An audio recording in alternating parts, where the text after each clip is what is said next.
All right, so Joe Biden won South Carolina. We don't know by how much yet, but we do know it was a dominant win. So I want to talk about South Carolina in particular. I want to talk about the media reaction. I want to talk about Super Tuesday and the state of the race going forward. Now, South Carolina, this shouldn't be a surprise. Polls had Biden up by a significant margin the last week or so. So I know it was a few polls that showed Bernie within 4 points, but I never quite believed those polls. And I think Bernie Sanders supporters that thought he was going to win South Carolina was kind of just hoping and not looking at the evidence as a whole. That's my thought right there. And it shouldn't be surprised. South Carolina is a conservative state. And it's funny how much emphasis the media is putting on South Carolina when no Dem is going to win South Carolina in the general election. Now, I understand about the demographics because it's a state with high black voting blocks. The majority of the voters in South Carolina Democratic primary are black, and that's the first state that's like that. However, one of the things that kind of annoys me about the media, they act like black people is the same everywhere. South Carolina black people think differently from New York black people. New York black people think differently from Texas black people. Texas black people don't think the same as Michigan black people, and so on.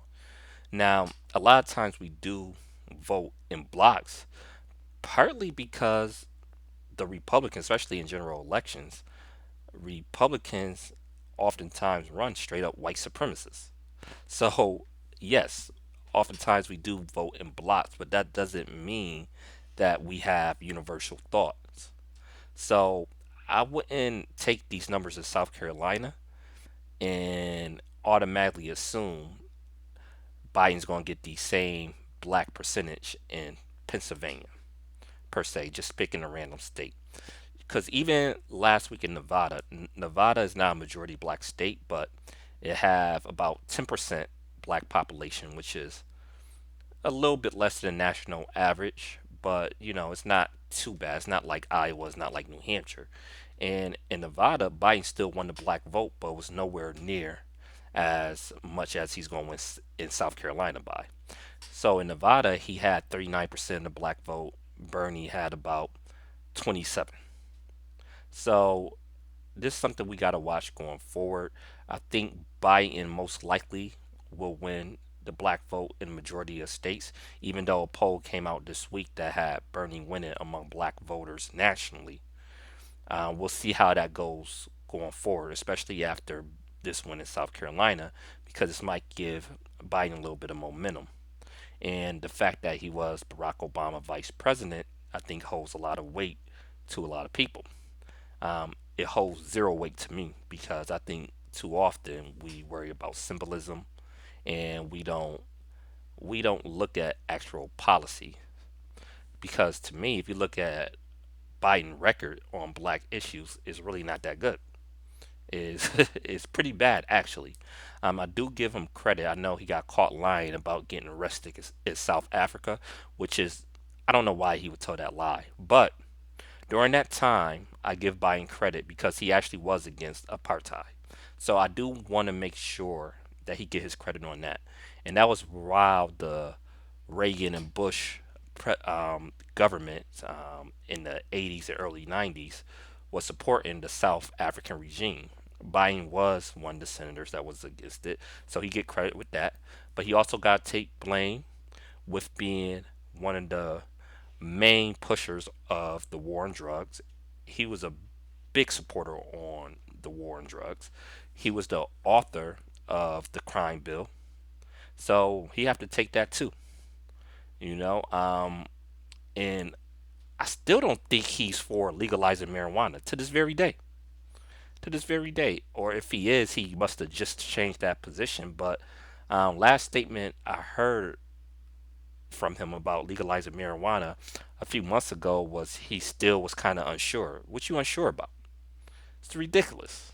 It's ridiculous. But that's one thing. So don't take South Carolina as it's going to represent the race going forward. It's just one contest. Now, the media. The media is funny because when Bernie won Nevada last week, it was like somebody died. People was having nervous breakdowns on air, and now that Biden won South Carolina, literally, I literally thought a few of the anchors was going to do a backflip. They cheesing and all that, and you know, it's funny to me, but it's not funny because stations like CNN, stations like MSNBC, they're supposed to be unbiased. Now with Fox News, you know what you're getting. You know you're getting conservative propaganda. If you turn into a show like mine, you know my viewpoint. I give you my viewpoint right off the bat. CNN pride itself of being unbiased, but they anything but unbiased. So I think that's a real problem, and you get in biased coverage from major outlets, and we'll see how that affects the race. So far, Bernie Sanders have overcame that, and I think he will continue to overcome it. Now, I expect Biden to get a decent bounce out of this, but it's just so quick because, like, okay, the primary was today on Saturday. On Tuesday, it's 14 primaries and caucuses on Tuesday. But I think this momentum will help Biden win a lot of states in the South. He should win Alabama. He should win Tennessee. And I think this might boost him to win North Carolina as well on Tuesday. Bloomberg been kind of taking some of his support in those states. So in the polls, it been like Biden, Bloomberg, and Bernie, especially like in North Carolina. With this win, I think he's going to take a lot of that support back from Bloomberg. And it's amazing that Bloomberg even had that support to begin with because he was a horrible mayor in New York City, Mr. Stop It Frisk himself, and Mr. Still support Stop and Frisk up until I'm running for president. But that's a whole different story. I'm not even going to get into Bloomberg and how horrible he is. Like I said, I made check out my other videos. I made a video about how terrible Michael Bloomberg is, but I'm off that for now. So I think Biden will be able to take back support from Bloomberg in these states. So, but I think Bernie will have a big night out west. All the polls are showing that he's winning in California by a commanding margin. So he should win big in California. He should win Colorado. He should win Utah. He's going to be very competitive in Minnesota. Now, last poll I seen, Klobuchar was up by a few points on Bernie in Minnesota, but she should be up by a lot more. That's her home state, but Bernie is right behind her in Minnesota. If I was betting money, I would bet that Klobuchar holds and win her state, but it's not beyond the realms of possibility that Bernie might be able to win Minnesota. And Bernie is also right there in Massachusetts. As a matter of fact, last poll had him up in Massachusetts on Elizabeth Warren, which is crazy. It's really bad if you lose your home state. And it looks like Elizabeth Warren might lose in Massachusetts. And I like Elizabeth Warren, but I think she made a few mistakes in her campaign that I mentioned before. Again, go back and watch those other videos. I break that down, but it's really not a good look if you lose your home state. This happened to Marco Rubio in 2016 with Trump. Marco Rubio is the senator from Florida, and Trump kind of whooped his ass in Florida. That's not good. It's not good at all. So Bernie should win there. Vermont, of course, Bernie's going to win his home state of Vermont. I expect him to win Maine because a lot of these Super Tuesday states, there's not a lot of polling out there, but just how those states tend to vote and the type of candidates that's out there, you can kind of make educated guesses and um, pretty sure to be right. So I expect Bernie to have a big night. Last poll I seen, he was up 9 in Texas, he was up about 9 in Virginia as well, and this was a CNN poll, so it wasn't just a random poll. So what's going to happen with Virginia? I don't know. I don't know. I think Biden's going to win North Carolina. I think he should get a bounce because of this win. But would will that bounce carry into a state like Virginia, which is the South, but it's not deep South? I'm not sure. I'm not sure. We'll have to see. I think Bernie can hold on to that, but I think it's going to be closer now that Biden's won South Carolina. That'd be my guess. I think Texas is going to get a little bit closer now that Biden won South Carolina. I think Biden even have an outside chance of winning Texas.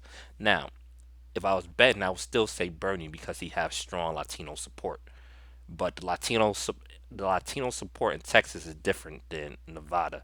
Just like with black voters, people tend to think that Latino voters vote the same everywhere. No, it's a lot of times it's regional differences, and especially with Latinos. What type of Latinos is like the Cuban population in Florida is really conservative compared to some of the other Latino voting blocks in California or Nevada.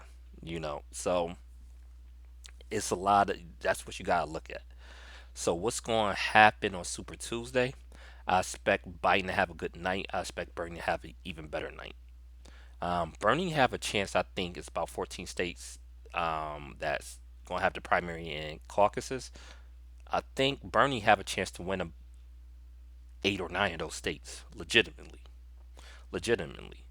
Now, if you Biden, the key for him is not necessarily to win California, but at least get to the delicate threshold so he can stay in the race. Because right after Super Tuesday, the week after that, March 10th, Super Tuesday is March 3rd. March 10th, another set of states is voting. Right after that, I believe March 10th is Michigan and Mississippi on March 10th.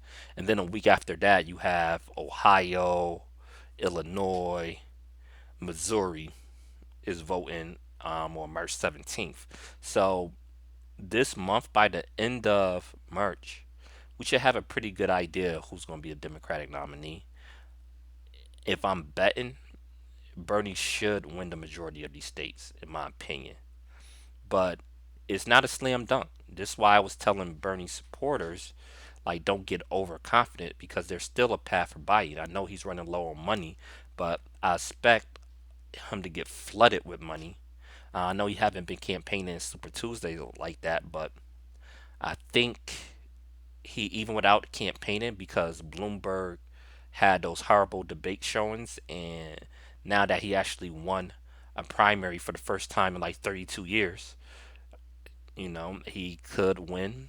Like I said, a few states in the South, and money could flood in. So it's not over yet. It's not over, and especially if you Bernie Sanders and his team, you want to make sure that Bernie Sanders have a clear majority of the delegates going into the convention. You want to outright win the pledged delegates. So it won't even have to go to the second round of the convention.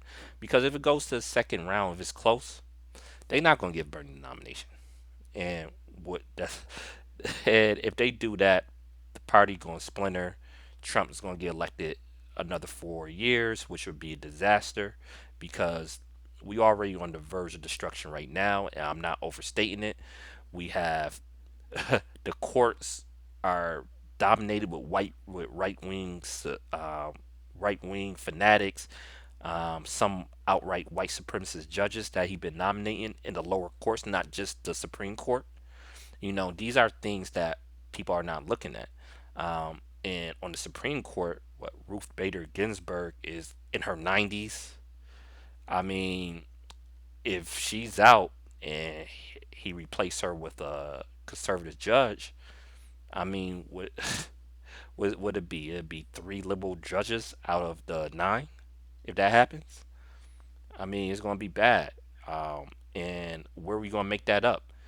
And then if that happens, Clarence Thomas is older. He's no friend of I think Clarence Thomas is a horrible human being, and it's funny that he's against stuff like affirmative action, but the only reason he in the Supreme Court is because of affirmative action, because he took Thurgood Marshall's spot under the Bush administration.